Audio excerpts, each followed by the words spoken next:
السلام علیکم ورحمۃ اللہ وبرکاتہ۔ لڑکی مطمئن ہو گئی اور بولی، میں خدا کا شکر بجا لاتی ہوں جس نے مجھے بڑی بڑی خوفناک مصیبتوں سے بچا لیا۔ میں منزل پر پہنچ گئی ہوں۔ اس نے فیض الفاطمی کو رجب، حبشیوں، آندھی، 2 لڑکیوں کی موت اور احمد کمال کے ہتھے چڑھ جانے کی ساری روایات سنا دی۔ فیض الفاطمی نے اسے تسلی دی اور ان 4 آدمیوں کو جو لڑکی کو اٹھا لائے تھے سونے کے 6 ٹکڑے دیے اور کہا، تم اب اپنی اپنی جگہ سنبھال لو، میں تھوڑی دیر بعد چلا جاؤں گا۔ یہ لڑکی 3-4 روز یہیں رہے گی، میں رات کو آیا کروں گا۔ باہر جب اس کی تلاش ختم ہو جائے گی تو اسے لے جاؤں گا۔ 4 آدمی چلے گئے اور کھنڈر کے چاروں طرف ایسی جگہوں پر بیٹھ گئے جہاں سے باہر نظر رکھی جا سکتی تھی۔ فیض الفاطمی کے ساتھ ایک ہی آدمی رہ گیا جو مصری فوج کا کماندار تھا۔ اندر فیض الفاطمی اپنی کامیابی پر بہت خوش تھا اور 2 لڑکیوں کی موت کا اسے غم بھی تھا۔ اسے رجب کے انجام کا ابھی علم نہیں تھا۔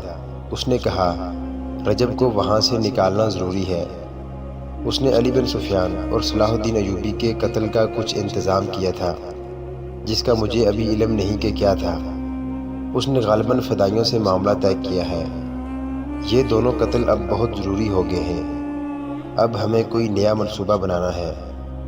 میں دوسرے ساتھیوں سے بات کر کے تمہیں کل بتاؤں گا۔ ابھی آرام کرو، مجھے واپس جانا ہے۔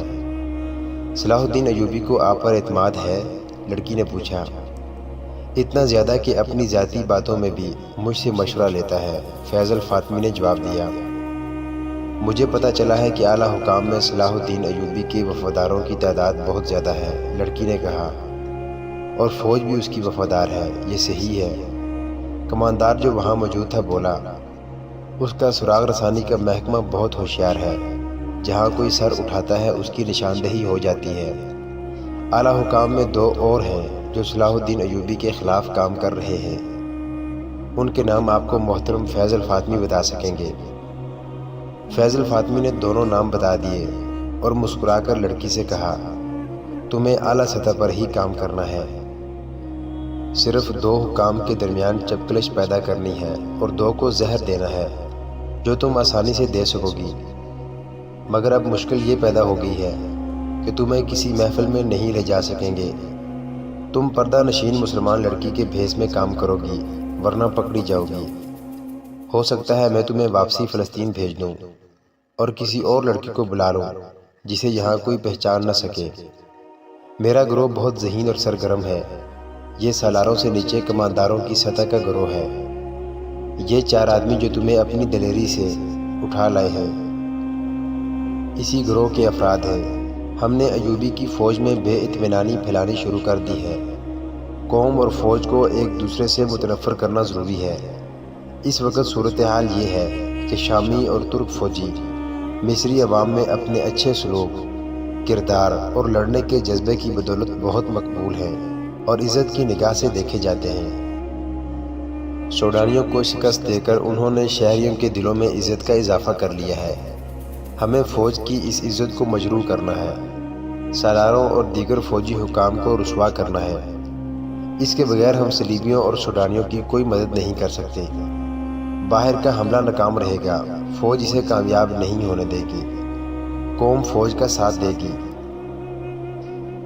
اگر اس وقت ایک طرف سے صلیبی اور دوسری طرف سے سوڈانی حملہ کر دیں تو قوم اور فوج مل کر قاہرہ کو ایسا قلعہ بنا دے گی جسے فتح کرنا ناممکن ہوگا۔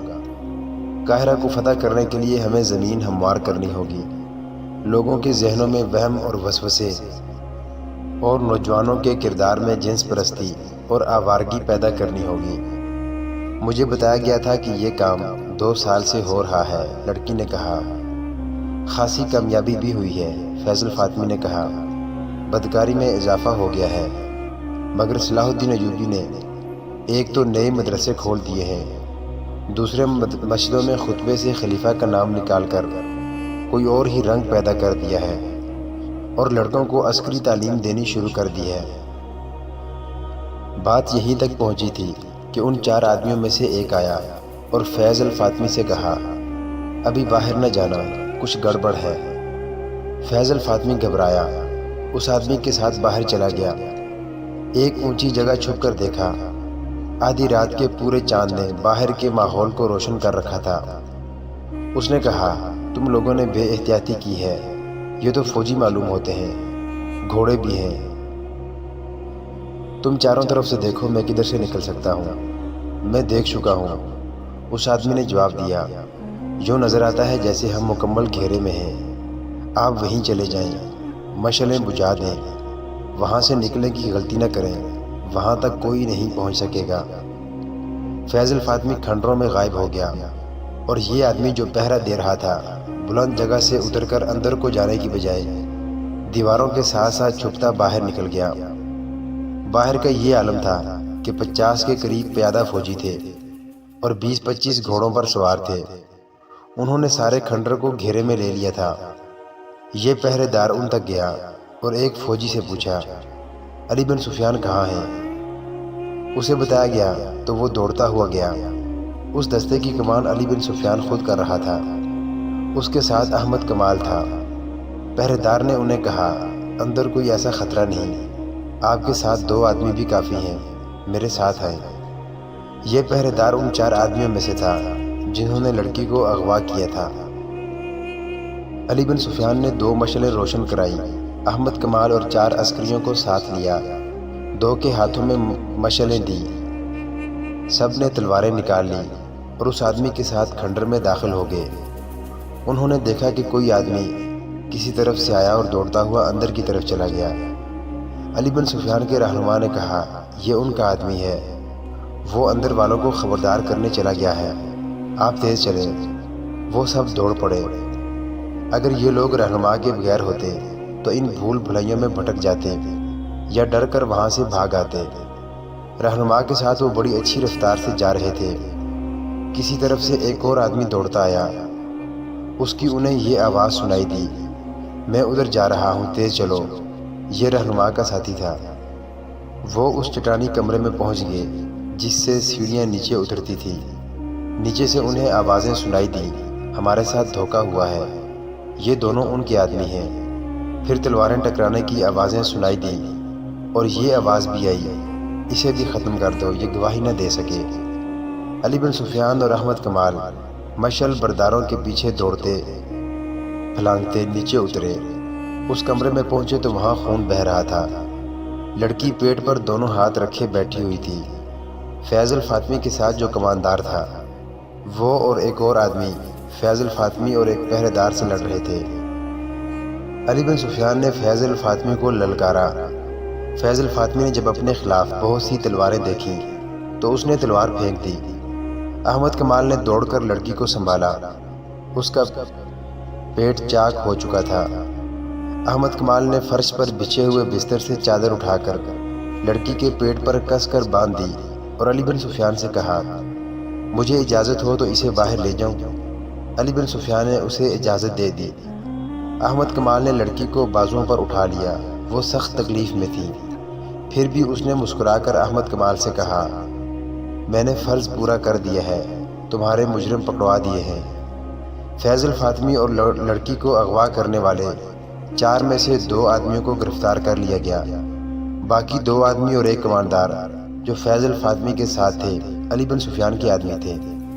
یہ ایک ڈرامہ تھا جو فیض الفاطمی کو موقع پر گرفتار کرنے کے لیے کھیلا گیا تھا۔ لڑکی نے پورا تعاون کیا لیکن زخمی ہو گئی۔ یہ ڈرامہ اس طرح تیار کیا گیا تھا کہ لڑکی سے وہ خفیہ الفاظ معلوم کیے گئے جو اس کے گروہ کو ایک دوسرے کو پہچاننے کے لیے استعمال کرنے تھے۔ لڑکی نے یہ بھی بتا دیا کہ اسے فیض الفاطمی کے پاس جانا تھا۔ علی بن سفیان نے اپنے 3 ذہین جاسوس استعمال کیے جن میں ایک کماندار کے عہدے کا تھا۔ انہیں خفیہ الفاظ بتائے اور کہا کہ وہ فیض الفاطمی تک رسائی حاصل کریں اور اسے بتائیں کہ 3 میں سے ایک لڑکی یہاں آ گئی ہے لیکن وہ فلاں مکان میں قید ہے جہاں سے اسے نکالا جا سکتا ہے۔ انہیں یہ بھی بتایا گیا کہ وہ فیض الفاطمی کو رجب کا جھوٹا پیغام دے کہ اس لڑکی کو بچاؤ اور اپنی کارروائیاں تیز کر دو۔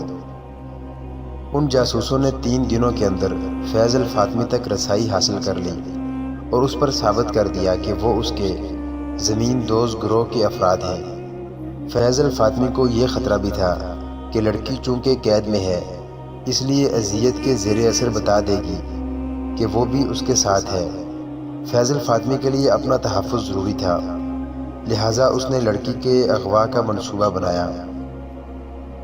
اس میں اس نے کماندار کو اپنے ساتھ رکھا، 2 آدمی علی بن سفیان کے بھیجے ہوئے اور 2 اپنے ملا کر ان کے سپرد یہ کام کیا کہ وہ لڑکی کو اٹھا لیں گے اور کھنڈر میں پہنچا دیں گے۔ اس کھنڈر کو انہوں نے کچھ عرصے سے اپنا خفیہ اڈا بنا رکھا تھا۔ منصوبہ بن گیا تو علی بن سفیان تک پہنچ گیا۔ 5-6 دنوں میں احمد کمال اور لڑکی کو بتایا گیا کہ وہ برآمدے میں سوئیں گے اور رات کو لڑکی اغوا ہوگی، جس کے خلاف وہ مزاحمت نہیں کریں گے۔ مکان کے باہر ہر وقت ایک سپاہی پہرے پر رہتا تھا۔ اس رات جو آدمی پہرے پر تھا وہ سپاہی نہیں بلکہ علی بن سفیان کے محکمے کا جاسوس تھا۔ اسے معلوم تھا کہ رات کو اس پر حملہ ہوگا اور حملہ کس طرح کا ہوگا۔ حملہ کرنے والا علی بن سفیان کا آدمی تھا۔ اگر فیض الفاطمی کا آدمی ہوتا تو وہ اسے خنجر مار کر ہلاک کر دیتا۔ محترم ناظرین، صلاح الدین ایوبی کی زندگی کے واقعات پر مشتمل سیریز دیکھنے کے لیے چینل کو سبسکرائب ضرور کر لیں۔ گزشتہ اقساط دیکھنے کے لیے چینل پر پلے لسٹ کا وزٹ کریں۔ ویڈیو کو لائک اور شیئر ضرور کیجیے۔ کمنٹ باکس میں اللہ اکبر ضرور ٹائپ کریں۔ اللہ آپ کا حامی و ناصر ہو۔